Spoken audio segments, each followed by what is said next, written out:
Hello, Dark Readers. My name is Carrie with Dark Side of the Library, and I wanted to share a library find that I picked up from my library a couple days ago. It's The Werewolf in Lore and Legend by Montague Summers. I got it in the Folklore and Fairy Tale section of the library. 398.15 is the call number, the Dewey Decimal, whatever.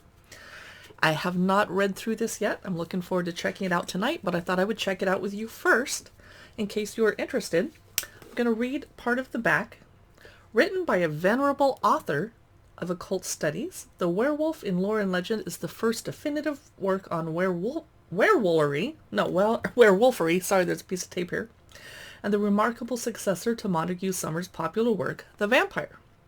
Unsurpassed in its sheer scope and depth, it employs an extensive range of historical documentation and folklore from throughout Europe to powerfully portray the horror associated with belief in werewolves. Okay.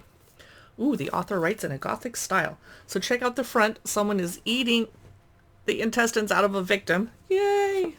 Okay. This is a Dover Publications book. And it starts off with The Warlock's Metamorphosis by Goya, which we should all Google and see a bigger version of it, because that'll be cool. Okay, table of contents. The Werewolf, Lycanthropy is the first chapter. Chapter 2 is The Werewolf, His Science and Practice. Chapter 3 is The Werewolf in Greece and Italy, Spain and Portugal. Chapter 4 is The Werewolf in England and Wales, Scotland and Ireland.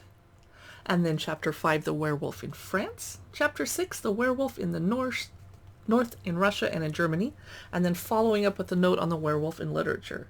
This came out in 2003, but it's an unabridged republication of the work that was originally published in 1933 by Kegan Paul, Trench, Trubner and Company under the title The Werewolf. Ooh, and there's going to be a page on witch ointments. So I'll just briefly read a tiny bit of the introduction because I, of course, can't ruin someone's copyright by reading it all. Introduction. Some 3 or 4 years ago when this present book, The Werewolf, which had long been planned, definitely became to take shape as a successor to my study The Vampire, it was my original intention to include in the survey the were-tiger and the were-jaguar, the were-lion and were-leopards, the Abyssinian were-hyena, the were-fox, and werewolves of China and many more, but I soon realized that owing to the abundance of data, it would prove quite impossible in one volume to travel outside Europe. Okay. And he wasn't able to complete the book as speedily as he would have liked, etc. Werewolfery is of itself a vast subject, and when we quite legitimately extend our pervestigation, a word I've never heard before, to shape-shifting and animal metamorphosis in general, the field is immense. Well, I wish he had done a follow-up. Okay. Lots and lots of... This is a long introduction. Cool. Ooh. And we start off with the werewolf, lycanthropy.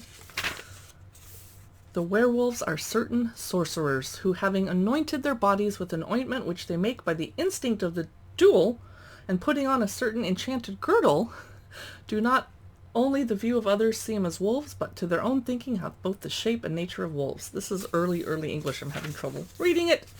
So basically, there are not a lot of photos in this. It's going to be a lot of reading. But whenever there is a photo, or an illustration, it's super cool. And I am very, very looking forward to learning more and probably taking some notes. This guy really did his research. When I grabbed it, I didn't realize that it was originally written back in 1933, which is super awesome. So check it out if you have an interest in the topic. It's very scholarly. It's not going to be a page turner. What happens next? Does he eat the victim? Oh, I just opened to another cool picture. The werewolves. I don't know if you can see it. So that is my library find for today. Thanks so much for watching. Be sure to check out the Dark Side of the Library podcast. Give us a like, follow, comment, etc. if you enjoy our content, because that'll teach the social media algorithms to show you more of our posts. Bye.